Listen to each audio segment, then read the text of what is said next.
Hello, this is Will Middleton from WPCourseGuide.com. In today's video, I'm going to show you how you can modify the password requirements for LifterLMS registrations and for LifterLMS users.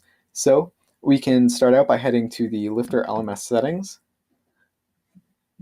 And from here, we'll want to head to Accounts. And we can scroll down here. We should see the, oh, did I go past that?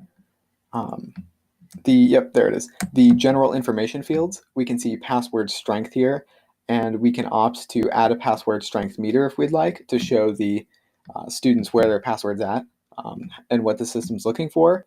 We can see select the minimum password length, and by default this is set to strong, so users will have to create very long and complicated passwords, but we can change this to medium or weak if we want to make it a little easier for them to create passwords there. But that's how you can find the password strength and change that in the LifterLMS settings. Feel free to drop any suggestions for future videos you have down in the comments below. Thanks for joining me, and I'll see you in the next one.